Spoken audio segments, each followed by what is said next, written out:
Welcome back to the SunGrand channel. I'm Jerrel from SunGrand, and I will be your host today as we create some 50s era signs that would look just right and fit in right at home in a 50s era diner. To get things started, I've already created a few different signs, and I've got two templates here that I've made. I have a round template, as you can see here, and a rectangular template that I've seen here. I hope you'll enjoy today's episode. Have a sip of your coffee and we'll get started. Now the first sign I would like to make, I'll use this round template here. Before our final product is exported, I like to put on a grunge filter to have it feel more realistic and at home. So it would fit right in more in a sort of a weathered environment, but let's go ahead and remove that grunge filter as it may get in the way of our graphics. I'll start removing the things that I don't need. I do have some elements left over from previous graphics that I had created. Let's go ahead and remove the ones that we don't need.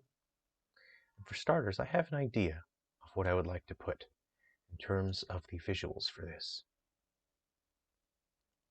Let's go ahead and remove these. As you can see, as I disable them, you see the elements disappear. As you hide them, you can bring them back if needed, but I think I will go ahead and delete the layers as I no longer need them. Another convenient tool to select these items, as opposed to just having to navigate through the content here, is to use the select tool and auto select. Now I've auto selected this ellipse. I can go ahead and press the delete key, or I can click the delete button.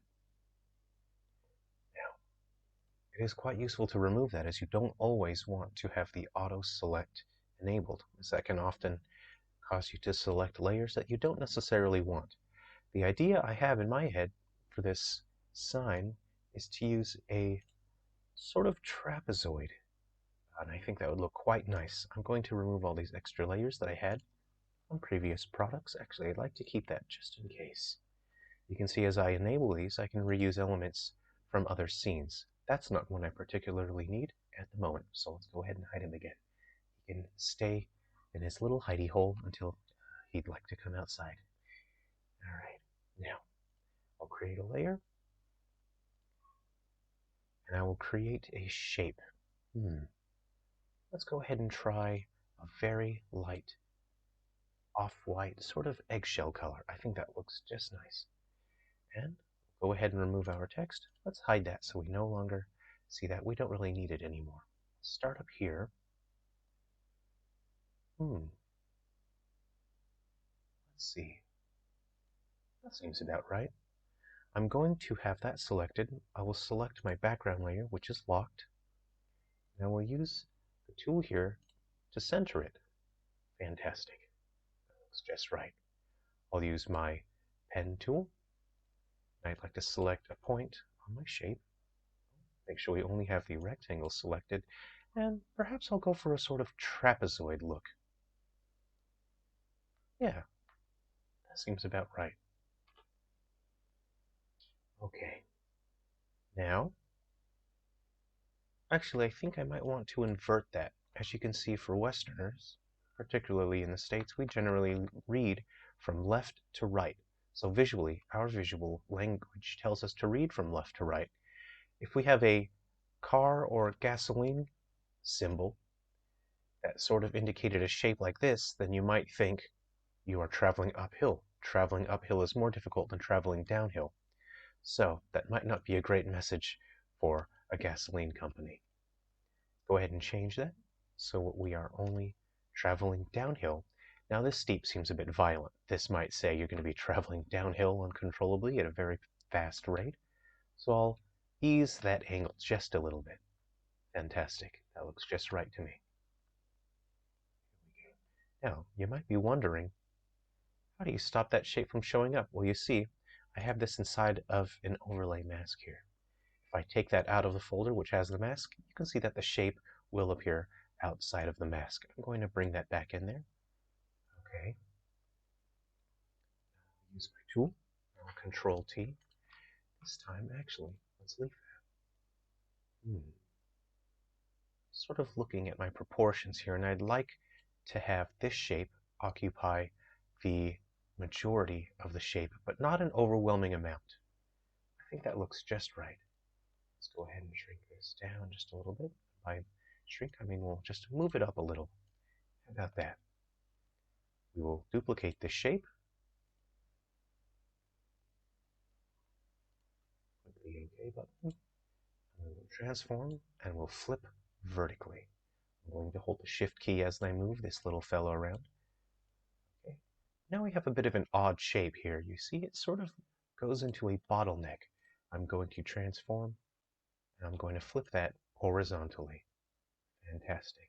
Now, color is very important in marketing. I did have a color in mind for this ahead of time, something that fits the era of the advertisements from the 50s. So I'll go ahead and I think I might go for something like this.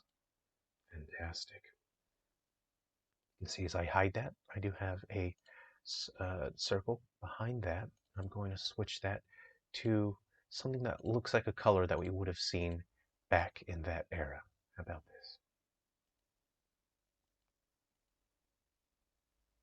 You don't want to be too saturated. These signs have been sitting around for a few decades, so there does have to be some degree of desaturation. Alrighty, we might go a little bit darker. I think that looks just okay for now. All right, wonderful. Let's see. In general, your branding should be quite strong with its representation of color. Once you have too many colors, things can get a bit confusing and cluttered to the eye. So what I will do is I will use my color picker. I will select this blue. I think I'm quite happy with that blue. It's quite nice. Now that that looks just fine to me, I'm going to start my text here. Click in here. I like to create a new layer to make sure I'm not interfering with other layers. It's never nice to interfere where you're not wanted. Okay. Let's go ahead and bring that up. I had an idea for this gasoline brand. I'd like to call it, let's see, Go will be the first part of the name. Let's go ahead and make that a little bit bigger. And by default, the font we have there doesn't look quite right. Let's go ahead and scroll through our list and find something that seems like it fits the era of marketing and advertising in the 50s. Generally, things in that era were quite bold, they were quite simple, and they weren't very thin. You had quite rounded edges, nothing overly angular, and generally the shapes were quite simple.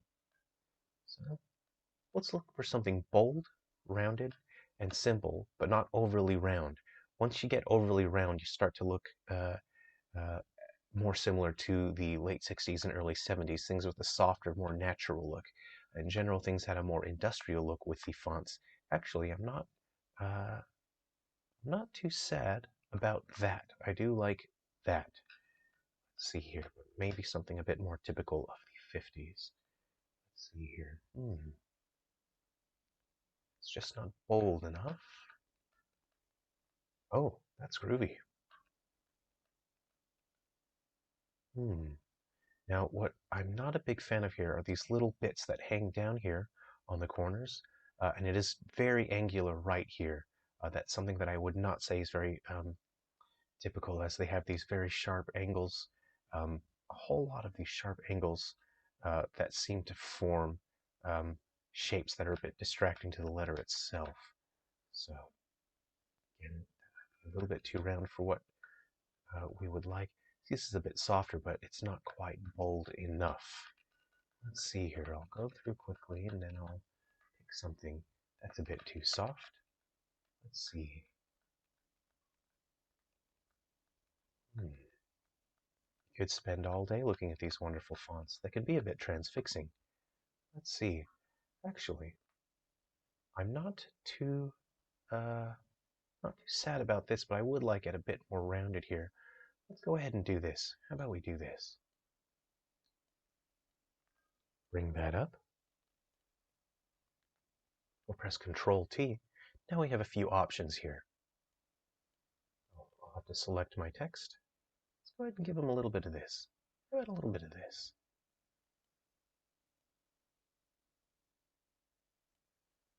Wonderful. That looks just fine. Fantastic. Select and increase our font size again. And I'm just looking at the overall space that this occupies on the sign here. We'd like it to be quite bold in terms of its presence. All right, go ahead and duplicate this.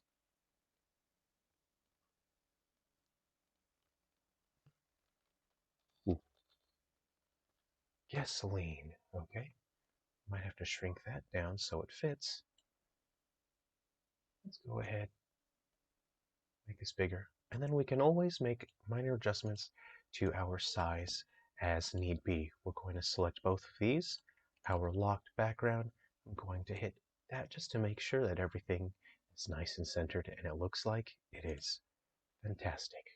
Now, I wonder if I can skew these letters just a little bit. Let's go ahead and transform. And skew. Fantastic. Oh, wow, that looks quite fast, doesn't it? How about this? If we have both of these sets of text skewed in different directions, it would make for an interesting arrow-like look, wouldn't it? Which makes it look a bit fast and mobile. Let's go ahead and think about that. Now, we'll put that at 24, just so we know what number we are at. That's at negative 24. Let's go ahead and select top text now. We'll transform, and we'll skew that. Let's go ahead and give that a positive 24 and see how it looks. That looks a little bit too mobile to me, and a little bit disorienting. I'm going to go ahead and switch these O's for lowercase o's, just to see how they look.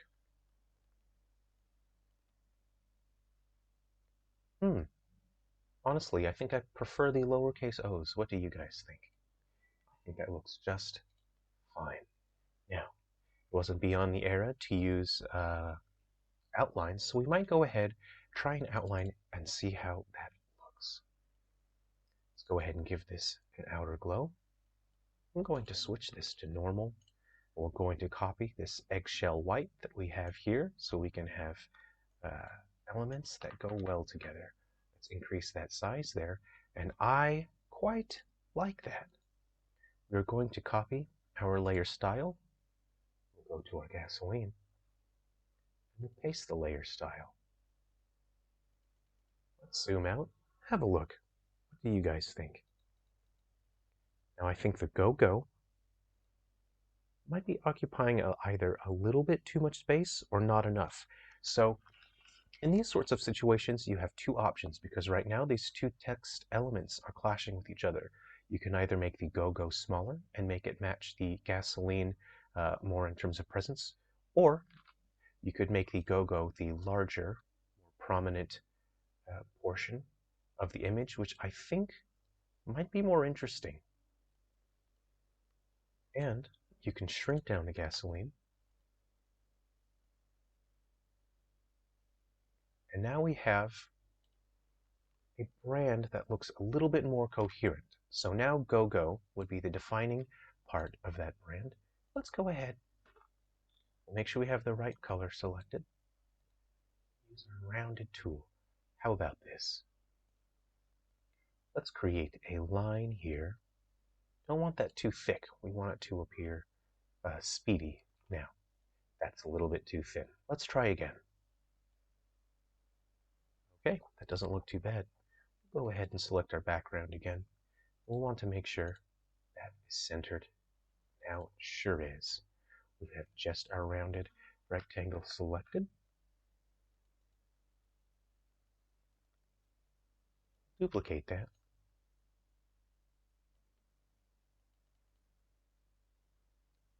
Go gasoline. Now I'm going to do a little trick here. See, I've lined up two in a row. I would like the spacing to be just so. I'm going to use them as a spacer. Let's go ahead and move our gasoline text down just a little bit. Start moving it. Hold Shift to lock it into place. We can go ahead and duplicate these layers. Move them down.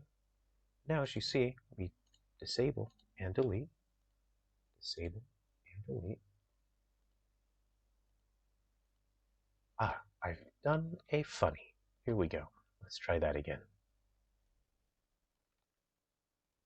Appears as though I've made a mistake.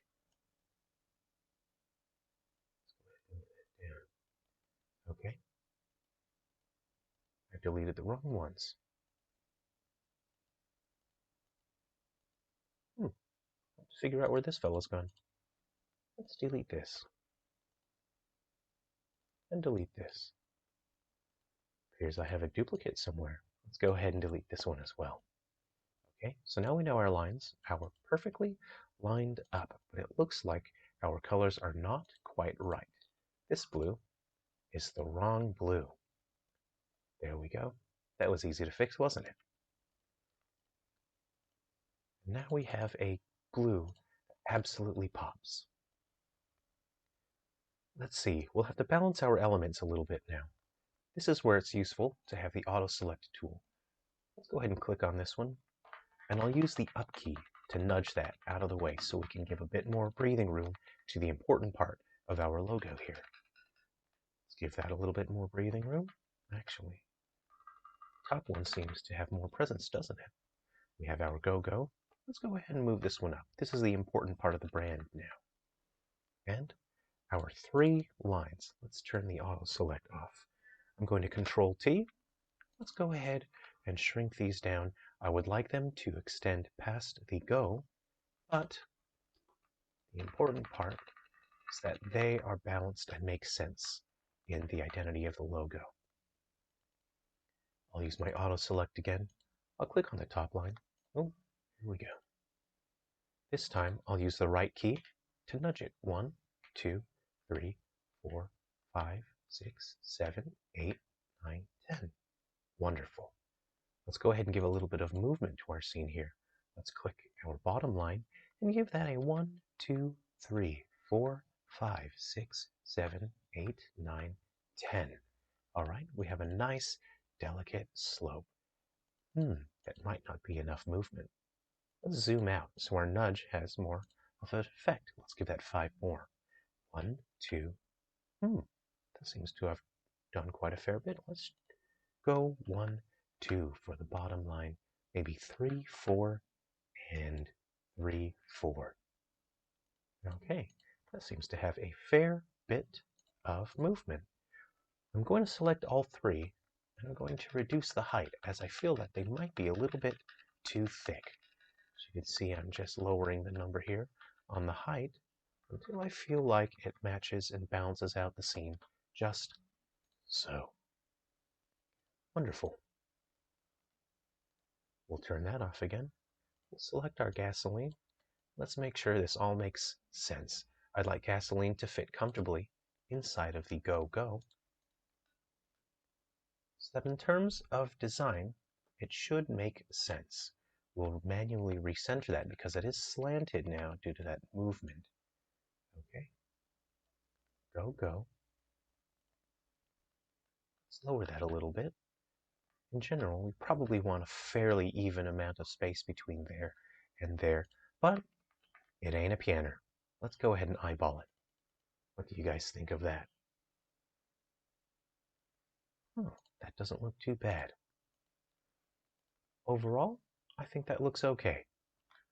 I'm going to give a little bit more breathing room towards the top and bottom here.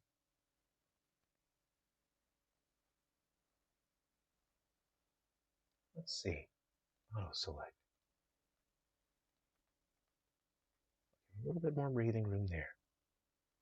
Because go has more vertical space, it would be unbalanced if we had these lines in the absolute middle of the circle, which is what I've tried to do, but it's causing an imbalance. So let's go ahead and move all of our content. Oh, goodness gracious me.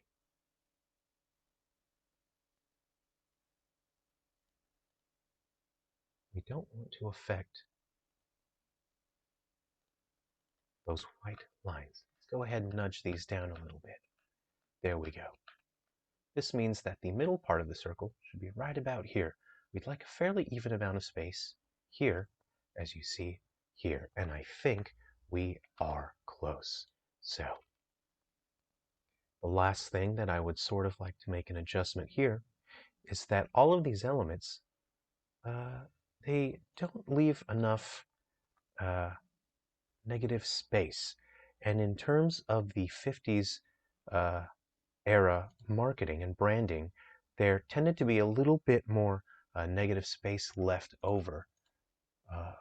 Wasn't really until decades later where marketing tried to fill in every last second with stars and circles and exclamation marks and all sorts of funny things. Let's go ahead and give that a little bit more breathing room. Maybe just a little bit more. You like to have your own sense of space and freedom. Let's shrink that down just a little bit more. How about that? And now, that seems to match the era of 50 signage not too badly. Not too badly. I believe there should be more space here. Okay. Let's give a little bit more space between go-go and the lines and our gasoline. Again, we need a little bit more negative space around our various elements to style match the era of the 50s. We're overall going to shrink the lines just a little bit more. Just as long as we extend past the go a comfortable amount. Now it looks like, go ahead and cancel that because I don't think I've done a good enough job. Let's see. This element now has become a bit too small. It's going to take a fair bit of balancing to get this right. Let's try this.